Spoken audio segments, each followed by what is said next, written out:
Welcome to the Hoppothetically podcast with Nikki Downtown and Fat Nate. We provide thoughtful and correct answers to probably the most important questions in the world. I'm a New York City-based comedian. Nathan is a New York City-based dyslexic. Thank you so much for being here. We hope you enjoy the show. Hoppothetically, episode 39. We're back at Grandma's house. Got the bricks. Grandma's not here. She's behind the camera. Just kidding. She's having surgery. So she wants us to do podcasts in her house. Yeah. Before she left, that was her last thing she said to us. She was like, if I don't make it, I would like just one more podcast episode shot in my home. That's pretty morose, Nathan. I don't know. I was just trying to add. Dry January, everybody. Cheers. Cheers to dry January. What's that? Vitamin water. He's so dry, he's not even drinking vitamin water. Carries around empty bottles of water. Yeah, just to show people that it's dry January for me. He's like, you know when I drink this? December. Now I carry around my empties all January. I breathe on people so they can see how parched I am. Mm-hmm. Doesn't even use chapstick all January. Just cracks. I sometimes put people's hands in my mouth so they can feel how dry it is. I'm like, close your eyes. And then I'm like, they're like, what is this? Like, where'd you get all this sandpaper? Nope, it's my mouth. It's the inside of my mouth. Dry January strikes again. Do you remember John Wick, how they had the hotel? Basically, the only currency they accepted was the weird coins. You work there, and your job is to explain to all the tourists that come in that you only accept their weird assassin pirate gold coins thing. What's your strategy? I imagine most of what anyone that works at that front desk job is just to explain to every person without explaining that it's an assassin thing, that they only accept weird pirate gold coins. I think as a goof, I would just let some regular people stay. And everybody would think they were new assassins. And just they'd be in these weird conversations. So, how long you been in the game? What, roofing? They'd assume you mean roofing. 10 years? Wow, God, I'm surprised I never heard of you. You know, get any big jobs? Yeah, I had this duplex last... What? Yeah, dude, I thought I was cool. I murdered, like, ambassadors. This guy murders buildings.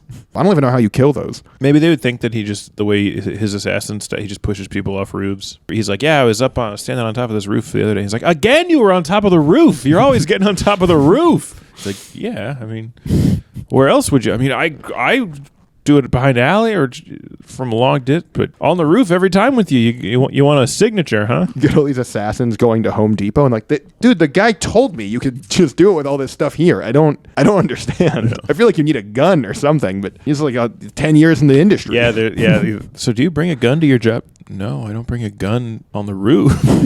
Wow. Hardcore. You and them on the roof. Like, yeah, sometimes just me on the roof. What? Yeah. Use a hammer every time? And then, this hijinks would go on for a while until someone would be like, oh, you're roofing. And they would kill them because, they know too much. You don't kill him. You roof him. You roof him in the hotel. You roofie him. Yeah, you roofie him. That could be a fun little movie, comedy movie. What? The big thrust of the movie is that someone got confused between a guy who does roofing and a guy who does roofies. In the police station, he's like, yes, I roof every day. And they're like, oh my God, you sick fuck. How many people have you roofied? Well, I just roofied a roof to family. A roof to, a whole family of kids. And, oh my God. We're recommending the death penalty for what? And then the end, they finally explain what happened. And it's just 15 minutes of all the characters we've introduced laughing. The judge, the executioner, all just like, oh my gosh. Wait, they're all there in a room? In the court, the big final scene. Why is the executioner there? He's really fucked up. He just likes to get there early? Yeah, they called him as a witness. And the executioner was like, I've executed a lot of people. And I would love to execute. I have a sense of who should be executed. The defense's closing statement, he just keeps over and over again being like, you guys understand, it's roofing. Roofing, he just puts up two cards. This is roofies, the drug, and this is roofing, verb, to add shingles to, and then the jury's just like, oh, and then one guy's like, nah, dude. I still think he did it. It's like a 12 Angry Men thing. They're giving evidence out, and then during the roofing thing, there are all these fucked up like fucked up facts about roofies and these fucked up crime scenes and stuff. And then when the other guy's defense, he's just like trying to explain different aspects of roofing, and it's really boring. And the jury's just like, I just don't relate to this part. The roofing part was really interesting, but I just don't think I care about the roofing. And then he gets executed. All right, you're a roofer, and you're trying to get it like the drug of roofers is roofies. Trying to get that going. Like they do roofies? Like they just take them themselves. on the roofs. No, not on work, not at work hours, but I think it'd be fun. Long day of roofing, and then I go to the bar, take some roofies. I wake up. I got raped. I like the idea of the roofers being like, we'll all do your house in 30 minutes or less. And they're like, really? It's like, yeah, I mean, that's how long we have until we fall off the roofs because of the roofies. So someone who gets confused, that they think a roofie is like a performance enhancing drug they take it and they're like, they just wake up, 4 hours later, like, is the roofing job done? Is that how it works? I just black out and it's done? And it's like, no, dude, you just lie down on the ground and like fucked a hole in the ground. Like you were so horny and confused. You didn't do any work. You're like, I'm new. You can't blame me. Okay, you know how when you go into like a 7-Eleven or a grocery store, they have those overhead cameras that you can see what the camera shows? You look terrible in them. Everyone looks so ugly. The guy who's in the back whose job it is to monitor those cameras, I think they just think everyone's so ugly. Like they're just so miserable. They walk in, they're at the grocery store, and the lady walks in to feed her, and he's like, "Oh, ugly! Everyone's ugly. What is this?" They're like depressed. Do you think it would change their worldview? Yeah, I imagine you have to rotate through a few of them because they're just too depressed and defeated. It's like a suicide job. Yeah. The jobs that are most likely to cause suicide, it's like dentist and then guy that watches feed at 7-Eleven. They have that just Mad World song playing on repeat. Yeah. And each person who gets the job independently decides to do that. They have no music, and they're like, it would make sense watching all these horrible, ugly people as if it was like, all around me are familiar faces. Yeah, they get in there. There's a CD player with just that one song, and they're like, what is this? And they're like, you'll get it. Trust me, you're going to want this. Mm-hmm. Even makes the groceries look uglier as they're leaving. This hideous woman just bought poop. 6 bags of poop. Why? She has an ugly baby in the stroller. It could also go the other way. They could be like, oh my God, dude, I'm so fucking hot. Look at all these fucking uggos out he here. He just thinks he's a god back there. Yeah, he gets out of work, and then every day he gets off work. He's like, I'm the sexiest man alive. Yeah. And then he stops seeing people through the camera, and he's like, yeah, goes to a bar all cocky. Hey, how's it going? Ooh. Oh, everyone's a bitch here. I'm an Adonis in the back room. Yeah, it just makes everyone bald. A bald fat man. Even the hot women who come in. Mm-hmm. Under the eyes of the grocery store camera, we're all bald fat men. Do you think there's a chance that those grocery store cameras, they're showing you what you look like on the inside?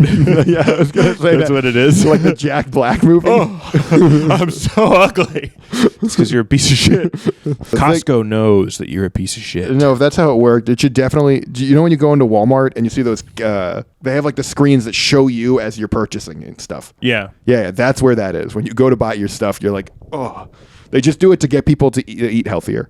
Just when you're going to buy the cupcakes, or they that just makes show them really less fat, likely to ugly. steal. Yeah, that's the actual Because you have to have some confidence to steal, and if you just see that you're an ugly piece of shit, you're like, no, I'll pay. I'm sorry. I don't deserve anything. You know what? I'm going to pay, and you just keep the stuff. I don't deserve it. I'm ugly. They do that, and then as you leave the store, they have the guy that like gives everybody the like stickers at the front. Just like, you're a fat piece of shit. Put the stuff back. You can't.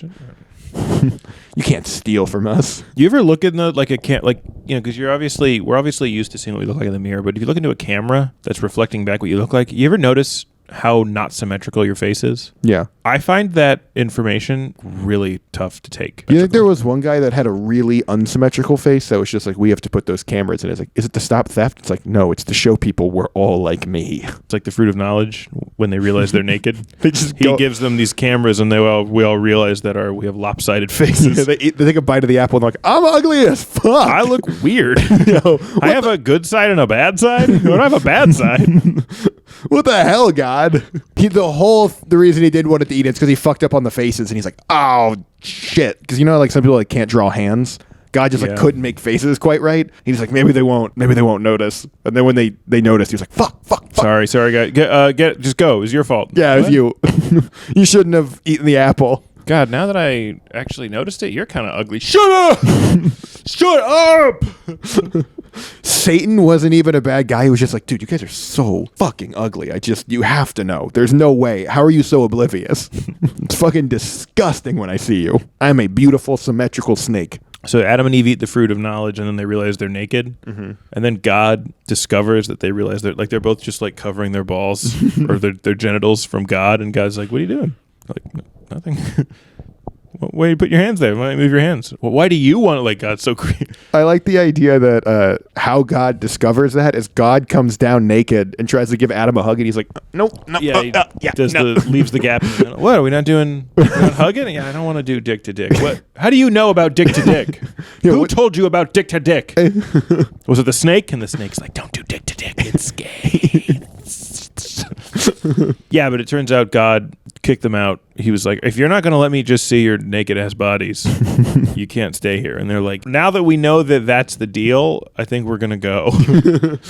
God's like, you shouldn't have eaten the fruit. It's like, it doesn't seem like the fruit is the main thing here. It just seems like you want to stare into our asses. Yeah, God tries to compromise. He's like, no, okay, so guys, you guys don't have to leave. What if you guys just wear like skimpy togas? He's like, you know what, God, I think we're still going to go. Yeah, God, so they realize they're naked, and then God's like, here, have these garments, keep wearing them. And then they eat the banana of truth, and they realize that they're wearing thongs and like just BDSM chain. They're like, damn it, God! We look sexy again. He's like, oh, you got to stop eating the fruit. And then he gives them furry outfits, which they also don't realize. And then they eat the kiwi of truth, and they're like, damn it! You got us again. There's so many kinks. Who told you about the furry? Was it the snake again? You're a furry. Yeah, when they get to BDSM gear, he like tries to give it to him. He's like, no, God. And I knew this thing in my ass felt weird. Yeah, and they're like, did the snake tell you? Was it some kind of fruit of truth? Was the cucumber of truth? He's like, no, God, it's just chains. We just know what chains and leather are. There is no trick here. He's like, you guys just want to go back to being naked? No. So you're a guy in a back of the grocery store, and everyone's ugly. Kind of has like a Matrix feel to it. You know the scene from the Matrix with he has all the screens, and he's like monitoring everything? Yeah, I like the idea that Morpheus gives him the option of the red pill or the blue pill, and he takes the like red pill, and then they just take him to a back of a 7-Eleven, and he's like, oh my God, this whole world is so fucking ugly. Yeah, if the Matrix was there really aren't that many changes to the world. It's just the real world, it's the same, but everyone's a bit uglier. And their faces are a bit less symmetrical. Yeah, everyone's kind of strokey looking. You're like, I guess if it's identical, but everyone's like, maybe I'll stay in the Matrix. Yeah, I don't know what you have this. You go on this whole adventure and you destroy the Matrix, and everyone wakes up and they're like, thanks, I guess. My wife's ugly. I mean, I still recognize her, but she's like uglier. That one scene from The Matrix 2 when he's talking to that guy, like that old dude in white, is like I guess he's talking to the Matrix, like that's what I was talking to. Yeah. And he's like, "Why did you guys do this?" And he's like, "Have you guys seen what you guys look like outside?" Ugly, dude. I was just sat in the back of the grocery store, just being like, "Ugh." And then it's the literal 7-Eleven camera took over, like Skynetted the whole world, just so he could. He's like, "I just wanted even faces. Just wanted some tits." Someone who wasn't so ugly. Everyone. It's a world full of butterfaces. I just wanted one attractive person. And you know, I cleaned up everybody a little bit. I thought I was doing the world a good thing. What if the whole reason Morpheus is doing it is because he's ugly in the Matrix, trying to take down the Matrix so that everybody's ugly just like him? Yeah. And their whole thing, instead of finding people that are like, yeah, they save the world. That's the one. Then they see the real Morpheus, and they're like, you know, I don't feel good about this whole thing anymore. He's like a nerdy, like incel. What? We saved the world. Yeah, I mean, I guess so. But you were having sex with people in the Matrix. I saw that. I don't think. You are one of the people at the Electoral College. Like, you actually cast the vote. And when you count the votes to look at like what your district voted for, everyone just wrote in your mom, lol. Who do you cast your vote for? That's interesting. I have to figure out who is your mom. Yeah, and why. And there wasn't like a bunch of different, it was everyone in like I would start like you remember that conservative guy who made that documentary, What Is a Woman? Mm-hmm. I'd make one. Who is your mom? LOL. Lol. I go around asking people, who's your mom? LOL. My mom. Your mom? Yes. I don't like how you keep saying your mom, huh? I mean, you could hold a pageant to see who's the most your mom, lol, and then you could vote. You could actually cast one of those real votes for them to be president. How do you determine who is the most your mom? Lol. I think it's you have to have sex with everyone's mom, and then whichever one's is the funniest. Yeah. It's funniest when you tell their child. You have sex with all the moms, and when you tell their son, depending on how if they're like, no, it's like, I think that might be your mom. Yeah. I think your mom may be the next president. That's pretty funny. Dude, you hear who the president is? Who? Your mom? What? No. Yeah, I don't know. I don't think I would like it if my mom was president. And especially if she had to go by president, your mom. When other countries talk about like foreign policy with the U.S., it's just all these your mom jokes. Like, yeah. Hey, we had a meeting with your mom. Shut up. We had a summit, if you know what I mean. Yeah, we all. Does that not just mean a summit? Not with your mom. Nah. France, you're so mean. That I can't wait till we get we haven't had the first woman president, but I hope we have the first woman president, and then later we have the first huge slut president. First bangable president? No, like a president. No, she's a dog. But she's a slut. She fucks around a lot. Her foreign policy strategy is interesting. Like they go into these private meetings with like Putin or Xi Jinping, and they won't televise the meeting, and they come out and Putin's really relaxed and like gonna make a deal. You know what? No more war in Ukraine. Smoking. I don't know what. I think I was just stressed, to be honest. Did you fuck the U.S. president? No. Why are you taking a penicillin shot right now? I would vote for a slutty president. If that was their platform? Yeah, their platform was just they're going to suck You dick. have a shot with the president. Who? You. Like that America Wants You poster? Yeah. You have a shot with the president. Yeah, You're like, she's nasty. I do. I might, actually. Dude, that's her whole appeal. That she's a relatable. Like, middle America could fuck her. Like, middle America can't fuck Obama. Obama's not putting out for middle America. No. But she could. And I think it will bring us together as a country. Yeah, that's how she campaigns in every state. Just goes and fucks a bunch of people. She just fucks a bunch of people. Yeah. It's all, her whole campaign's word of mouth. I don't know if I want to vote for her, and just some random guy at the bar is like, nah, she's all right. She's good. Trust me. You gotta vote for her, dude. You should vote for her. 4 more years of your mom? Yeah. What are her policies? Just go to one of her rallies, dude. Trust me, you want to go to one of the rallies. Yeah, you'll chill out and you won't be so worried about foreign policy anymore. What about taxes? What about taxes? I don't know what you're talking about. What was the original question? Oh, you are an electoral college person, and all the votes went to your mom, lol. I mean, you could also be like a baby about it, take it really badly, where you go, like, you make an address and you're like, guys, this is not funny. It's not funny. Who is it? Announce the winner. No, I'm not announcing it.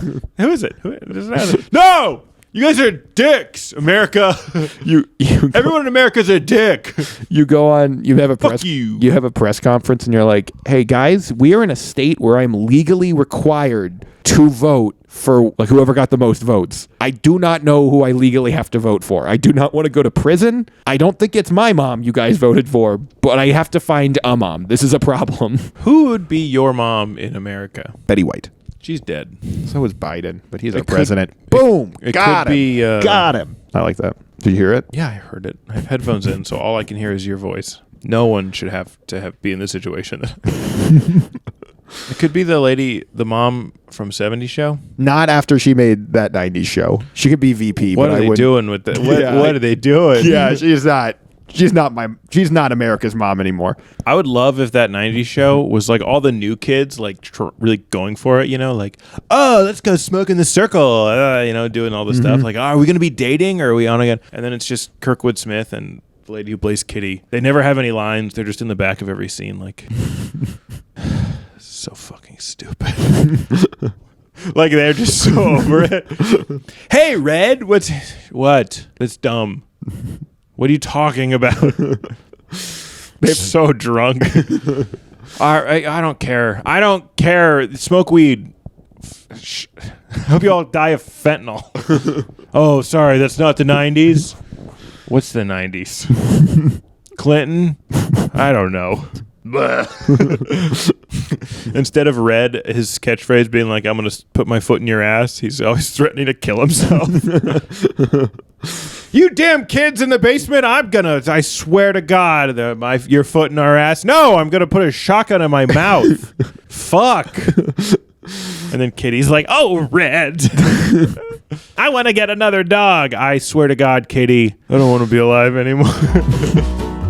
It's you and your buddy. You're in sleepover, your kids, you're in the attic. You got a Ouija board between you. You're both doing the Ouija board, and you're like, I don't know about this. He's like, let's do it. Let's do the Ouija board. And you keep doing it, and it keeps being like, let's say your buddy's name is John. It's just like, kiss John. And he's like, oh, that's crazy. And you're like, yeah, I don't know. And he's like, what, are you scared? You scared? You just go to your parents like, we need to move houses, and they're like, why? And they're like, I think we're haunted by a gay ghost. You're like, dude, I'm not gonna kiss you. He's like, dude, it's what the things that we got to do it. There's a ghost, and you're like, I don't know. So you get John's parents, and you're like, oh, the Ouija board's being weird. Will you do it? And then the parents and John and you do it, and it still says kiss John. And the parents are like, whoa. This is crazy. They bring in the ghost hunter. They bring in the ghost hunter people. Same thing. Says kiss John. I'm like, we have to bring in a specialist. And it's just a guy comes in. He's like, who are you? He's like, I'm a gay ghost hunter. Are you gay? And do you hunt ghosts? Or do you hunt gay ghosts? He's like, yes. So yeah, what do? Do you kiss John? You kiss him, and then his head starts like twirling around. And he's like, oh my God, the ghost possessed him. In some strange voice it's coming from John, but it doesn't feel like it's coming from John. The voice is just like, hey. And you're like, oh, I'm sorry, I was doing what it said. I'm not. Are you gonna release John? Do you still want to hang out? And you're like, no. You're at Kiss J-O, and John's like, what do you think it's gonna be? I don't know, John. He's pushing so hard for the H. You're like pushing away, and then you land on the N. Kiss Jon. That is how some people spell it. God damn it, John. That's why John works out so much. So he can make the Ouija board. Dude, the trick to being successful, you get jacked, you get people to do Ouija boards. Get them to do whatever you want. And they have to kiss you. They got to kiss you. It feels like a Ouija board is like a impulse game. You can't like invite people over for like Ouija night. Hey, Ouija night. I think edgy 13-year-old people bring a dip. We have the chips and the board. You bring a dip. Let's get fucked up in Ouija. Woo! Ouija! And every time you do it's just gibberish. You're like, ghosts are so crazy. What? It's just RJPP, the number 9. Fuck. Ghosts. Fucking funny. Is it an acronym? It's always an acronym. Kiss John. And then John starts getting really freaked. I think we should do it. And you're like, I don't think so. It seems like I'm really worried. I know you don't believe in ghosts, but I believe in ghosts. So I really won't be able to sleep unless we do what they say. Yeah. Like, I'm sorry. I think I'm just gonna go to bed. No, trust me. John comes to school like the next day. He's like fucking missing an arm. He looks really fucked up. He's like, oh my God. He's like, do you want me to kiss you now? He's like, it doesn't fucking matter now, dog. Too late. It's too late. Yeah, my family's dead.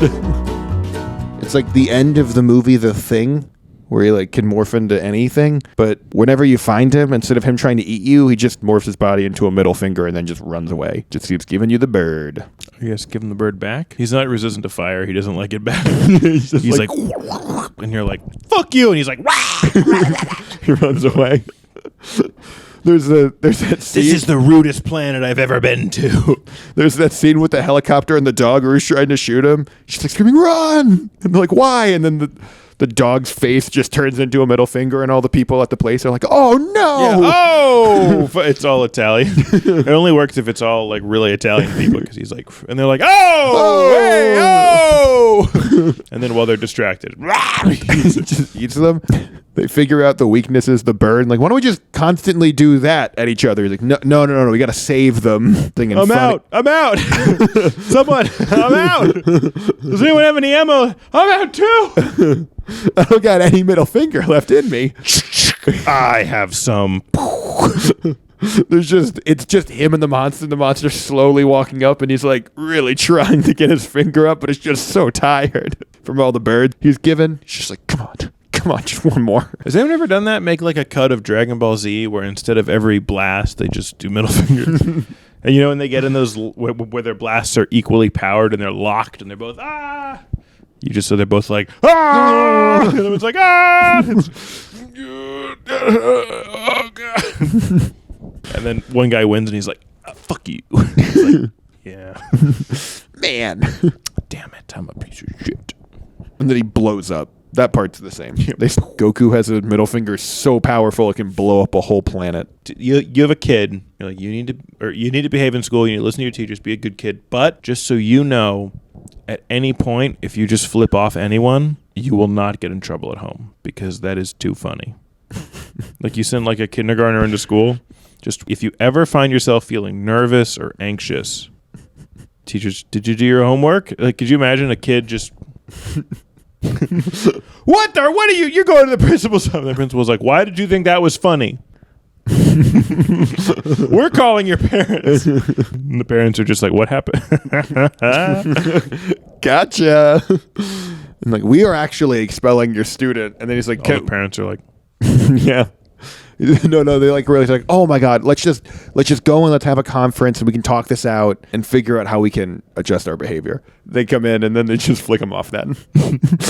You're like, all right, we're going to punish them. Don't worry. And you don't do anything, obviously. And you just you're like, all right, you need to like get into better positions and then do it. So the kid learns singing and then tries out for the spring musical and gets the lead. And then they're in the first duet and it gets to the kid's part. And instead of singing, he's just like, no! Damn it! I like the idea of they're all playing on their recorders, and then at the end, he does like a solo where he just uses his middle finger to do one note. And they're like, are you giving us the finger? He's like, I don't know what I'm just playing my recorder, dog. What was the question on that one again? It's the thing, but instead of him trying to eat you, he just gives you the bird and runs away. Yeah, you just hang around and you're like yelling at it, trying to reason with it. Hey, well, what the fuck? What did I do to you? And it just keeps... Well, dude, you come into my base, we dig you up out of the ice. I thought you'd be... Jesus Christ. Well, I mean, you're acting crazy. Hey, fuck. God damn it, man. We know it. Just like the thing comes Doctor, are you coming? We got to do... Hey, listen to me.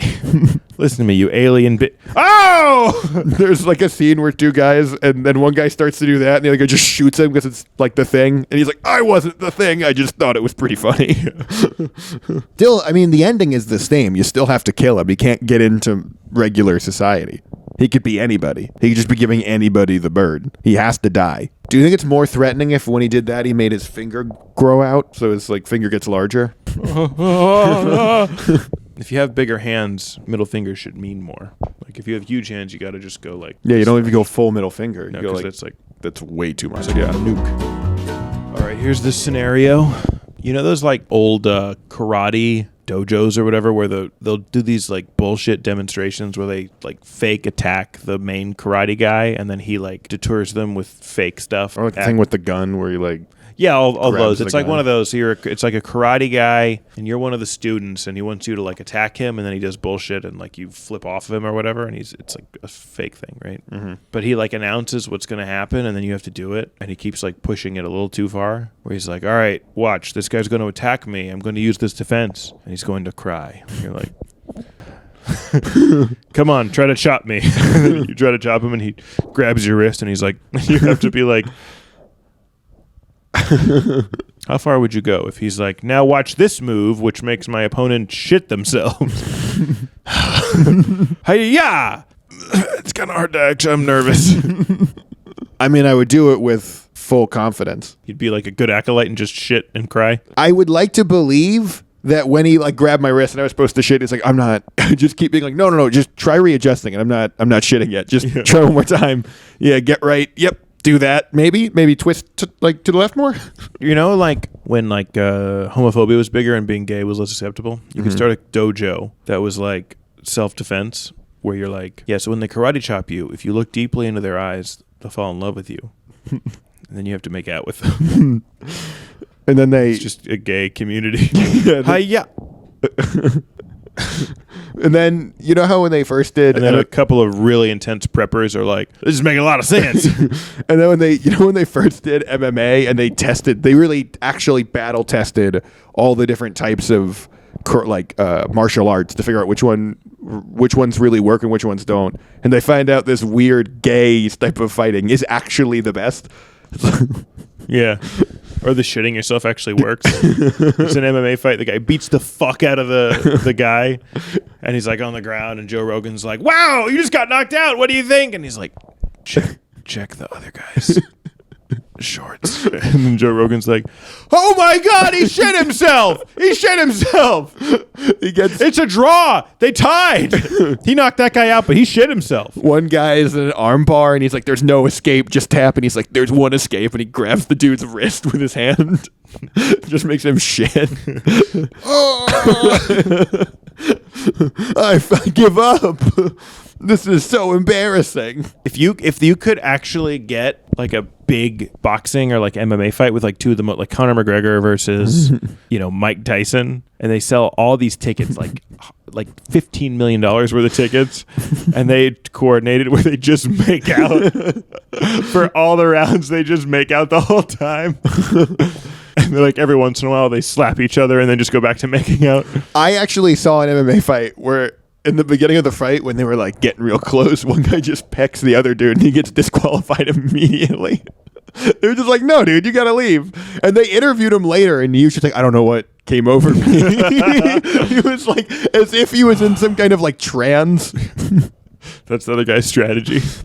I just look so kissable that they DQ themselves. Yeah, it's like the Karate Kid. This young boy comes to this older man. He's like, I want to learn to fight so I can beat up my bullies. And he's like, I have one move I have to teach you. He's like, what's the move? Close your eyes and I'll show you the move. He's like, I don't really think I want to defeat my bullies through a gaze that makes them in a kissing trance. So like boxing and MMA is judged, right? Mm-hmm. There's judges. So what if literally two people just made out and just spanked each other, and then they were both like, so who wins? And the judges are like, I guess tally how many spanks and how like on the like how loud were this, like you have to figure out some criteria. Well, your tongue went more into his mouth than yours went into his mouth. So, okay, let's factor that in. Neither you was hard, although you seemed to get like a little half chub, which is that good or bad? Do you want to be hard or soft? Boy, the ref keeps trying to separate him, and then eventually the ref gets in on it, and everyone's like, "Oh shit, this is crazy!" All right, there we go. Hypothetically, episode 39. Thanks for watching. Hey, if you're a fan, I'm going to be filming my new stand-up special March 4th at Hacienda in Brooklyn. It's going to be 2 shows. The early one's regular. Late show is a naked show. I'll be naked. You can look at my balls if you want. I'll also be naked in the audience. Excellent. You don't have to be naked, but Nathan maybe will be. Yeah. So check that out. Also, Patreon, Instagram, Nick Hoppin Comedy, Hoppothetically. The Patreon's Hoppothetically. So yeah, follow us. Thanks for watching, and thanks for your support. That's the episode. Good night.